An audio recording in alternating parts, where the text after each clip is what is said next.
The desert of Calvar stretched endlessly, its sand shining like broken glass under two suns. The air shimmered with heat, and not a single sound of life moved across the wasteland. Only the wind whistled, dry and sharp, carrying dust into the sky. Beneath one lonely cliff stood a strange shape. At first it looked like a crystal boulder, half buried in the sand, but if someone came close, they would see it was not a stone at all. It was a tomb, a prison, a glass coffin built by alien hands. Inside, an alien woman lay curled. Her body thin and pale, her eyes were open but empty, staring through the clear walls at the endless horizon. She had been placed there not because of crime, but because her body could not give birth. Her people had called her infertile. Cursed, unworthy of life, they had sealed her away, buried her under the judgment of the clan. They believed she would die slowly, forgotten by time, but still she lived. Every breath inside the tomb made fog on the glass. Every slow heartbeat was proof of stubborn survival. She had no hope left, only silence miles away.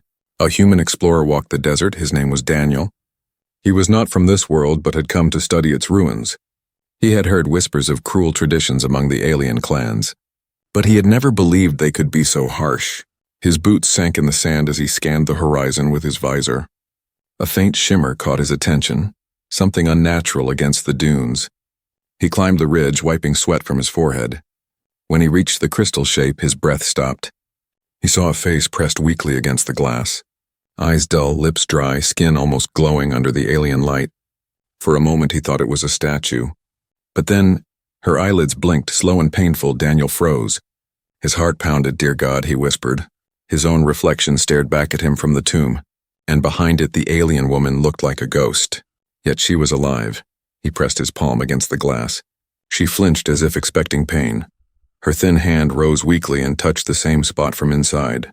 The distance of a few inches of glass separated them. But Daniel felt the weight of centuries of cruelty. He looked closer. The tomb was engraved with strange alien symbols, harsh words carved deep into the glass walls. He could not read them, but the meaning was clear. She had been marked, judged, and buried alive. Anger rose inside him. "They did this to you," he muttered.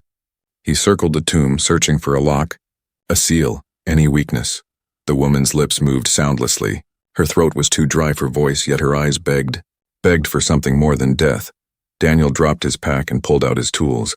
A laser cutter hissed in his hand. He pressed it against the glass. Sparks flew. The woman recoiled in fear, not understanding what he was doing. The desert echoed with the sharp hum of energy. The glass resisted, stronger than steel, but Daniel refused to give up. Sweat poured down his face, his muscles ached. The sun burned, still he cut slice by slice, until finally a crack spread across the surface. Inside, the woman's eyes widened. Hope flickered, tiny and fragile. For the first time in years, she felt the possibility of freedom. The tomb groaned, shards breaking loose. A final strike, and the glass wall collapsed outward with a deafening crash. The desert wind rushed in, the smell of sand and life pouring over her face. She gasped, coughing violently, her chest rising and falling in desperate relief. Daniel caught her before she collapsed into the sand. She was light as a feather, her body weak from years of stillness. Her skin felt cold, her hair tangled like silver threads. He lowered her gently onto a blanket, pouring water into her trembling hands. She drank greedily, the water running down her chin. Her voice cracked, a single whisper escaping. "Why?" Daniel knelt beside her, his eyes steady. "Because no one deserves this." She stared at him. Confused, her people had buried her for being broken. Useless, yet here was a stranger, a human risking his own life to save her. She did not understand. Fear and wonder battled inside her heart. But Daniel knew one thing. This was not the end, this was the beginning. Somewhere in the distance, alien eyes were already watching. Guards who had sworn to keep her buried would not forgive this act. The desert, silent and cruel, had just witnessed the breaking of an ancient law, and the human who dared to break it had no idea what storm he had just unleashed. The desert was silent after the crash of breaking glass. Only the hiss of the hot wind moved through the dunes. Daniel knelt on the sand, holding the frail alien woman in his arms. Her chest rose and fell unevenly. Her breath sounded sharp, as if her lungs had forgotten how to breathe air freely. Her skin felt fragile, almost too thin for touch. Her hair, silver and tangled, clung to his arm as if afraid he would let go. Daniel poured more water into a small cup and touched it carefully to her lips. At first she did not understand. Her head turned away in fear. But when a single drop of water touched her mouth, instinct took over. She drank greedily, trembling, her throat moving as if each swallow was a battle. "Easy," Daniel whispered, steadying her. His voice was calm, gentle, like one might speak to a child or someone lost in the dark. She finished the water and coughed hard. Her body shook, but her eyes looked a little clearer. She tried to speak. Her lips formed broken words in her own language. The sounds were weak and painful. Daniel could not understand them, but he understood the question in her eyes. She wanted to know why he had freed her, why he had risked so much. Daniel leaned closer. "You don't belong in that tomb," he said, pointing at the shattered prison behind them. "Not for being different." She tilted her head, confused. Words of kindness were alien to her. For years she had only heard curses. Infertile, shame, useless, she had believed them, until this strange human came and tore apart the walls of her punishment. A sharp sound broke the fragile peace. Daniel froze, his ears caught it, distant voices. Carried by the wind, he stood, scanning the ridge. His visor flickered with warnings. 3 figures moving fast across the dunes. Alien guards. The woman's eyes widened in terror. She knew them. They were the ones who had sealed her tomb. If they found her free, they would drag her back and bury her again. Daniel felt her body stiffen. He placed a hand on her shoulder. "I won't let them take you." He pulled her up. Though her legs shook badly, she could hardly stand. So he lifted her into his arms. She was light, lighter than his daughter had been at the age of 6. His heart twisted at the thought. He tightened his grip. The guards reached the broken tomb, their faces hard with anger. One shouted in a harsh alien tongue. Pointing at Daniel, another raised a weapon. The desert sun flashed on its metal edge. Daniel raised his voice, "And she's coming with me." The guards shouted louder. Their voices were cruel, calling the woman cursed, dangerous. They demanded Daniel step aside. They swore that she brought bad luck, that no one should touch her. But Daniel's eyes blazed with fire. "You buried her alive for nothing," he shouted. "You left her to die because she couldn't have children. Is this your justice? Is this your honor?" The woman looked up at him, startled by his anger. He was not afraid of the guards, not afraid of their weapons. He was fighting for her. Though he did not even know her name, the guards advanced. Daniel's hand moved to his sidearm. He did not want to kill, but he would not surrender. The wind rose, sand whipping across their faces. The desert seemed to hold its breath. Then one of the guards barked an order. They did not attack. Instead, they turned and marched back toward the city. But their eyes promised revenge. This human had broken an ancient law, and they would not forget. Daniel lowered his weapon slowly, his heart still hammered. He looked at the alien woman, her face pale, but her gaze fixed on him with something new. Trust, fragile but real. He carried her to the shade of a rocky outcrop. Setting her down gently, he gave her a piece of ration bread. She sniffed it suspiciously, then took a small bite, chewing slowly. Tears slid down her cheeks, not from the food, but from the shock of kindness. Daniel knelt, his eyes soft. "You're safe now, do you understand?" "Safe," she repeated the word weakly. "Safe." Her voice cracked, but the sound carried like a miracle across the desert. For the first time since he had found her, Daniel smiled. He knew he had done the right thing, yet deep inside he also knew this rescue was only the beginning. The alien council would not forgive. The desert had many eyes and whispers traveled fast. But as he looked at her, broken, fragile, yet alive, he made a silent promise. She would not go back into that glass tomb. Not while he still drew breath. The sun sank lower, painting the sand with blood-red light. The broken tomb glittered like a wound in the earth, and beside it, a human and an alien woman shared the first fragile steps of a bond that would change both their lives forever. The city of Calvar was a maze of stone towers and glowing bridges. Its people moved in long robes, their eyes sharp and cold.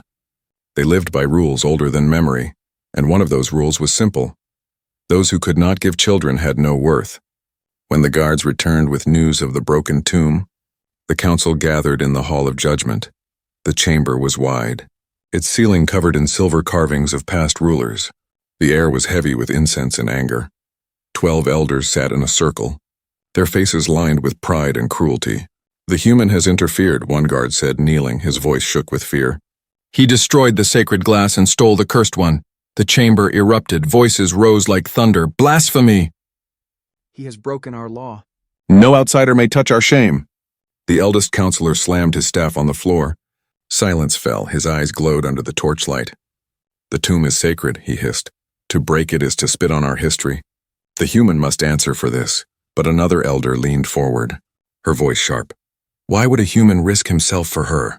What use does he see in an empty shell, unless humans do not see as we do, the others murmured. Troubled, they knew humans were strange, full of compassion and stubbornness. But never had one challenged their tradition so openly. Far from the chamber, Daniel sat with the alien woman in a small tent outside the dunes. He had given her food, water, and blankets. Her breathing was steadier now, though her body was weak. She looked at him with confusion, as if trying to understand why he had not left her behind. He smiled at her gently. You'll be all right, he said. Though inside he worried. He had seen the anger in the guard's eyes. He knew the council would not forgive. The woman whispered her first clear word. Her voice fragile. Name, she pointed at him. Tilting her head, Daniel understood. He touched his chest, Daniel. Then he pointed at her, waiting. She hesitated as if the sound of her own name carried pain. Finally she whispered, Sira. Daniel repeated softly, Sira. The name felt like a promise. He would remember it. He would protect it, but as night fell, shadows gathered at the edge of the desert. More guards had been sent to watch. Their orders were not to kill, but to bring the human and the woman back before the council. The next morning, Daniel tried to move Sira closer to safety, but they were surrounded. Spears glowed with blue light encircling them. A captain stepped forward, his armor gleaming. Human, he barked. You have broken sacred law. Release the infertile one, and you will live. Sira trembled, her eyes wide with terror. She clutched Daniel's sleeve as if it was her last anchor. Daniel stood tall, his voice hard. She's not cursed. She's not broken, she's alive, and she deserves to live. The guard sneered. Alive, yes, but worthless. Our people cannot waste food, water, or place on those who cannot give children. She is nothing. Anger surged in Daniel's chest. Then your law is wrong, he snapped. His words echoed across the dunes, shocking even Sira, who had never heard anyone defend her so fiercely. The guards moved closer, but the captain lifted his hand, stopping them. The council will decide, he said coldly. If you are so bold, human, come and face judgment. Daniel knew he had no choice. If he refused, they would attack, and Sira was too weak to run. He lifted her gently and walked with the guards toward the city. His jaw tight, his mind already preparing for what was to come. The people stared as they entered. Whispers rose in every street. Children pointed, elders spat. The cursed one walks again. A human carries her. Shame, disgrace. Sira kept her eyes low. Her heart pounded. For years she had dreamed of freedom, but freedom had led her straight back into the jaws of hatred. Only Daniel's steady arms kept her from collapsing. Inside the hall of judgment, the council stared down at them. The eldest spoke. Human, you have broken our sacred law. You have freed the infertile one. Speak why. Daniel placed Sira gently on her feet. He faced the circle of elders, his voice calm but strong. Because no one deserves to be buried alive, because life has value. Even if you cannot see it, the council hissed with outrage. You insult our ways. You think your human mercy is greater than our truth? Sira whispered, barely audible. Daniel. Her voice cracked. She was afraid for him. Afraid he would be punished or killed for her sake. But Daniel stood firm, his fists clenched. If mercy is weakness, then I am weak, but I will not stand by and watch cruelty. Not now, not ever. The chamber boiled with fury. The elders argued among themselves. Some demanded his death, others suggested exile. A few, however, were silent. Troubled by the fire in his eyes, one elder finally spoke. We shall decide in 3 days' time. Until then, the human and the cursed one will be held under guard. The guards seized Daniel and Sira, dragging them toward a stone chamber. The people outside shouted insults, throwing dust at them, but Daniel only tightened his grip on Sira's hand. His eyes burned with defiance. Sira looked at him, tears in her eyes. She could not understand why he fought for her, but in her heart, for the first time, she felt something she thought impossible: hope. The storm of the council's anger had only begun, and Daniel knew the days ahead would test him more than the desert ever could. The chamber where they were held was cold and bare. Its walls of black stone echoed every sound. A single torch burned above the door, throwing long shadows across the floor. Daniel sat against the wall, his back stiff. His eyes scanned the room again and again, searching for weakness, escape, anything. Sierra sat curled in the corner, her knees pulled close. Her silver hair fell over her face. She had not spoken since they were locked inside. Fear clung to her like a second skin. Daniel watched her silently, his thoughts heavy. At last she whispered, "Why? You fight for me." Her voice was fragile. Like a glass ready to break, Daniel leaned forward, resting his elbows on his knees. He thought for a moment, then answered softly, "Because I know what it means to lose someone you love. Because I know what it means when people say someone is worthless." Sierra blinked at him. Confused, her people had never spoken in such ways. For them, worth was only in blood and children. But this human spoke as if value came from something else, something deeper. Daniel's eyes softened. He reached into his pocket and pulled out a small object. A worn locket. He pressed it into her hands. Sierra stared at it with trembling fingers. She opened it slowly and saw a tiny picture inside, a human child. "A little girl with dark hair and bright eyes, my daughter," Daniel said quietly. His voice cracked. "Her name is Emily. She is only 8 years old, her mother.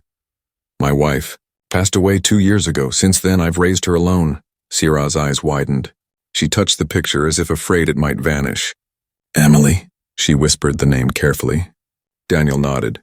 "She needs someone to care for her, someone to help her grow, I try, but sometimes a child needs more than just a father. Sometimes she needs a mother's love." Sierra froze, her hands shaking. The words cut deep for her people. She was cursed because she could not bear children. Yet here this human spoke of her as if she could be a mother. As if love, not blood, made family. Her throat tightened. "But I cannot," she whispered. Shame filled her chest. "I am broken." Daniel shook his head firmly. "No, you are not broken. You've survived what no one else could. You've lived when they tried to bury you. You have more strength than you know." For a long time, silence filled the chamber. The torch flickered, shadows danced. Sierra pressed the locket to her heart. A strange warmth spread inside her chest. Small but real. Then footsteps echoed outside. The door creaked open. Guards entered with hard expressions. "The council demands the human alone," one barked. "The cursed one stays here." Sierra gripped Daniel's hand in fear. Her eyes begged him not to leave her. Daniel squeezed her fingers gently. "It's all right," he whispered. "I'll come back." The guards dragged him into the hall of judgment once more. The council sat high above, their eyes sharp, their voices colder than stone. The eldest spoke. "Human, you were given 3 days. But the council has decided already.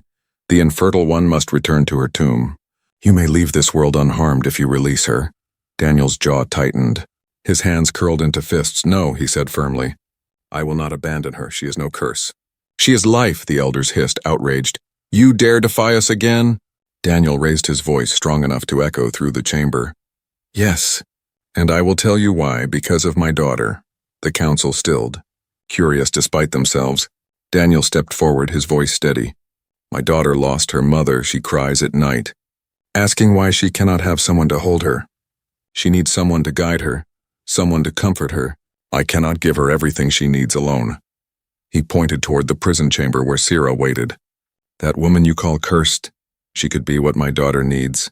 She could give Emily the love she is missing, not by blood, but by heart." The chamber erupted in anger. "Impossible! Blasphemy! How can a barren one be called mother?" Daniel shouted back, his voice full of fire. "Because being a mother is not only about giving birth, it is about giving love, protection, and hope.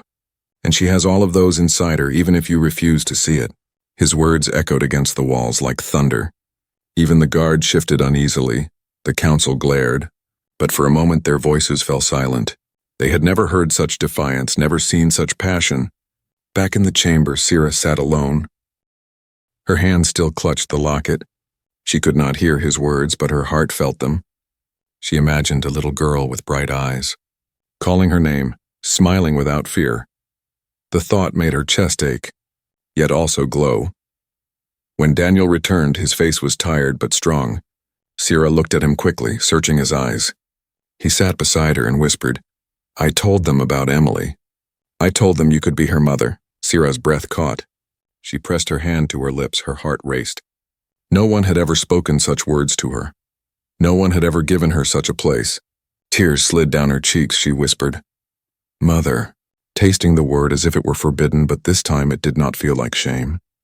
It felt like a promise, and in that cold stone cell, beneath the hatred of an entire society, a fragile seed of family began to grow. The days inside the stone chamber moved slowly. Every hour felt like a weight pressing down, yet something had changed. The silence between Daniel and Sierra was no longer heavy. It was soft, almost gentle. Daniel told her small stories of Earth, of rivers that sang when the wind touched them, of forests taller than the towers of Calvar. Sierra listened quietly, her eyes wide. Sometimes she asked him to repeat the names: river, forest, rain, tasting them like sweet fruit. But what touched her most were the stories of Emily, Daniel's daughter. He spoke of her laughter, of the way she hugged his neck when scared, of her stubborn will. Sierra imagined the girl clearly, a child full of life and warmth. And each time Daniel spoke, she felt something stirring in her chest, a strange longing to meet the girl. One night Daniel gave her a thin blanket. Though he needed it himself, the desert nights were cold, colder than the glass tomb had ever been. She pressed it around her shoulders, staring at him. "Why, you give?" she asked in broken words. Daniel smiled faintly. "Because family takes care of each other." The word family echoed inside her, unfamiliar yet powerful. For years, she had been told she could never have one, but now here was this human, treating her as if she already belonged. 3 days passed, and at last the council summoned them again. Guards marched them into the hall of judgment. The chamber was full. Elders, nobles, even common citizens crowded the balconies. All wanted to see the human and the cursed one. The eldest elder spoke, his voice sharp as a blade. "Human, your defiance continues. You speak of family, of care, but your words are weakness.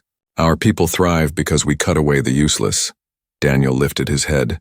His voice was calm but strong. "And yet, you cut away what gives life meaning." He turned, placing a hand gently on Sierra's shoulder. "This woman is not useless. She has strength, she has love, she can be a mother, even if not by birth." The hall buzzed with outrage. Some shouted curses, others spat. Yet a few faces turned thoughtful. Sierra stood trembling. Her voice was small but clear. "I not curse," she said slowly, struggling with human words. "I can love." The hall went silent for a heartbeat. The crowd had never heard her speak. For years she had been silent in her tomb. But now her voice carried across the stone walls. Fragile yet unbroken, the eldest slammed his staff.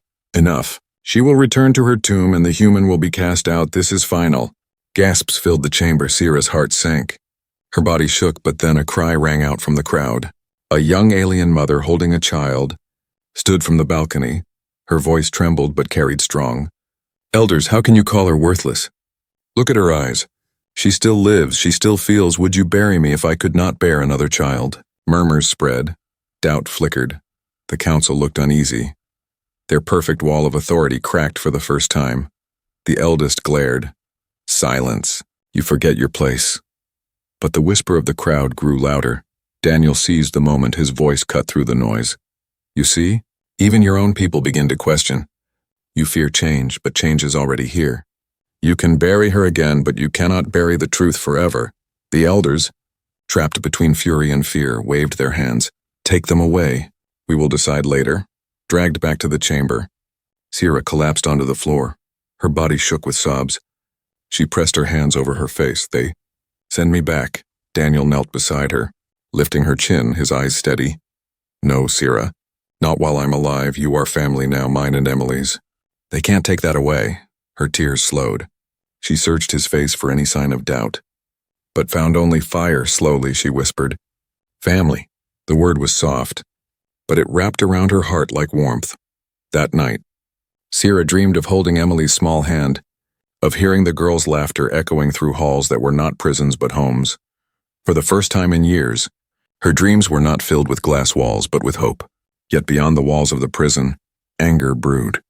The council would not bend easily, and enemies gathered in the shadows, waiting for the moment to strike.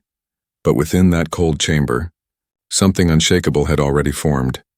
A bond stronger than law, stronger than tradition, something the council had no power to bury. The bond of family born in defiance was now alive. The dawn of the seventh day came with a heavy silence. The desert winds were still. The city streets quiet, but beneath that calm, tension coiled like a snake. The Council of Calvar had called for final judgment. Word spread quickly, and by morning, thousands gathered outside the Hall of Judgment. Inside, torches burned bright, casting long shadows across the silver walls. 12 elders sat in their circle, their faces carved from stone. Their eyes burned with anger and pride. At the center of the hall, Daniel stood tall, though his clothes were torn. Beside him, Sira trembled. But she did not hide this time. She looked forward, her silver eyes shining with fragile strength. The eldest elder rose, slamming his staff against the floor. The sound cracked like thunder. "Today we pass judgment," he declared. His voice echoed through the chamber. "The human defied our laws. The infertile one defied her place. We will decide their fate," the crowd murmured, their voices a mix of hate, curiosity, and doubt. Children peered from behind their mothers' robes. Warriors whispered to each other. No one could look away. Daniel stepped forward. His voice rang clear. "You say today is judgment, then let it be truth, not tradition. Look at her." He gestured to Sira, who stood shaking but unbroken. "You buried her because she could not bear children. You called her cursed, but what curse lives in her now? What curse speaks with courage even after years of silence?" The crowd shifted uneasily. Some lowered their eyes, the eldest sneered. "You speak pretty words, human, but you do not understand. Our people are strong because we do not waste resources on the weak." Daniel's jaw tightened. His voice rose with fire. "Strength without mercy is not strength, it is cruelty. You fear weakness so much that you destroy your own people. You bury the living and call it honor, but I tell you this, on my world. Mercy is strength. Love is power. That is why humans survive. That is why my daughter will survive." At the word daughter, whispers rippled through the hall. Some sneered, but others leaned forward, curious. Daniel's voice softened but carried weight. "My daughter lost her mother. She asks every night why she cannot have someone to hold her. Someone to tell her it will be all right. This woman, Sira, could be that for her. She could be mother, not by blood, but by heart. And if you call that worthless, then you know nothing of worth." The silence that followed was deep. Even the guards looked uncertain. Sira stepped forward, her hands shook, but her voice rose. Not curse," she said slowly, fighting for every word. "I can love, I can protect, child, I can be family." Gasps filled the chamber. Many had never heard her voice before, never seen her stand with her head raised. She looked at Daniel, then at the crowd, her silver eyes wet with tears but burning with life. The eldest slammed his staff again, his face twisted with fury. "Enough! She will return to the tomb and the human will be banished forever. This is final." The crowd erupted in shouts. Some cheered, but others cried out in protest. The young mother who had spoken before stood again in the balcony. Her voice strong. "Elders, you cannot bury her again. You cannot call love a curse." More voices joined, murmurs rising. People who had been silent for years now spoke. "She deserves to live. The human speaks truth. Our law is cruel." The council looked shaken, cracks spreading in their control. Daniel stepped closer to the circle of elders, his eyes like steel. "You can bury her again if you wish. But know this, you will not bury her alone. You will bury me too. And the galaxy will hear what you have done. Humanity will know. And they will not forgive." The threat hung in the air like a blade. The elders knew of humanity's growing influence, their stubborn power. To kill one human for compassion could bring terrible consequences. For the first time, doubt flickered in the eldest's eyes. He looked at his fellow elders, searching for strength but found uncertainty. Finally, one elder spoke, his voice tired. Perhaps we should not repeat the mistakes of the past. Let her live, let the human take her away. If he sees worth in her, let it be his burden." The chamber exploded with noise. Some shouted in rage, others in relief. The council argued fiercely, voices overlapping like crashing waves. At last, the eldest raised his staff, his face twisted in defeat. "So be it," he spat. "The human may take the cursed one, but hear this. Human, she will never belong here again. She is banished forever. Take her and leave our world." The guards released them. Daniel felt Sira's hand grip his tightly.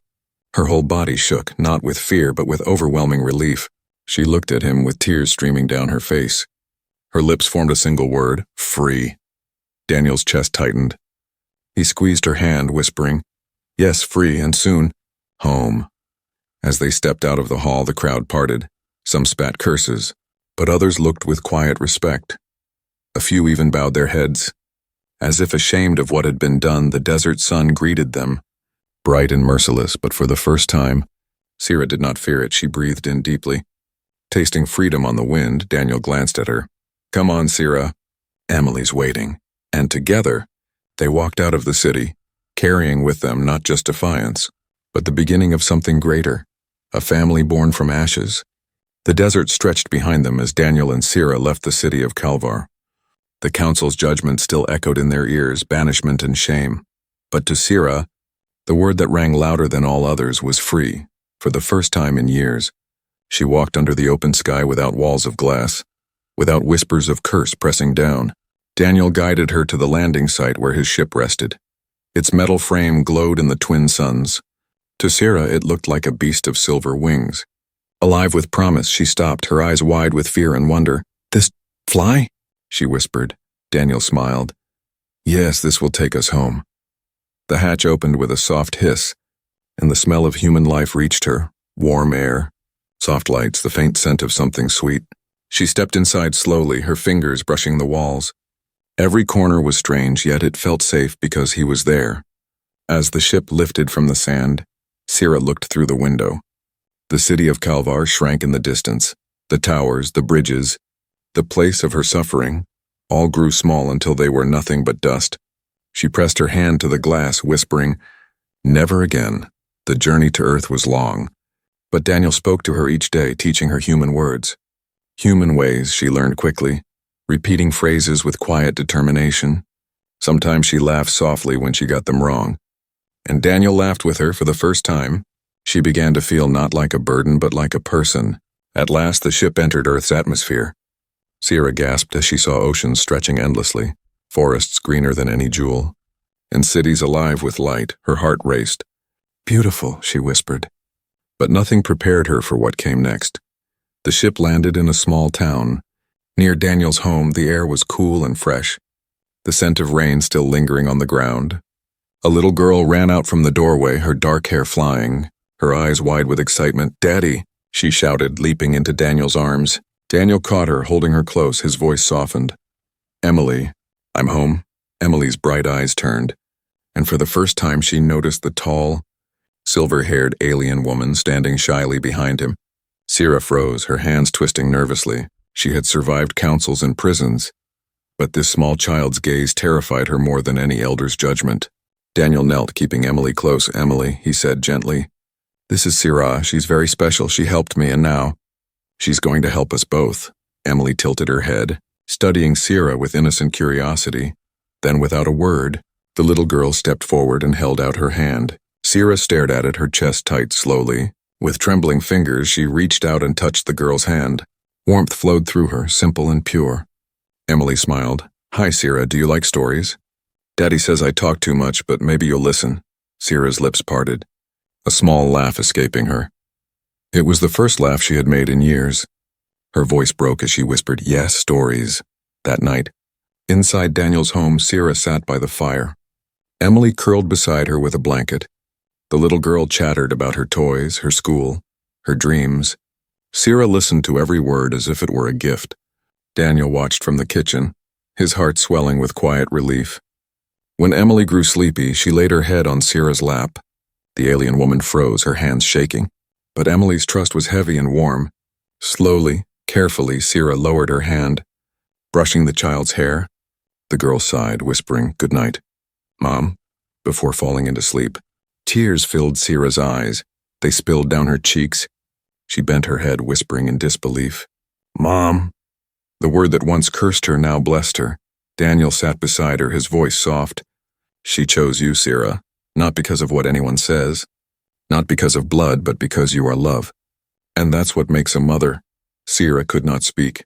She held Emily close, rocking her gently, her heart, once buried in glass, now beat with purpose outside. The stars glimmered, silent witnesses to the change. The galaxy had called her cursed. Her people had buried her alive, but on Earth, in a small home filled with warmth, she found what she was always denied. Not a tomb, but a family. Not silence, but laughter. Not shame, but love. Sierra was no longer the woman buried in glass. She was a mother at last.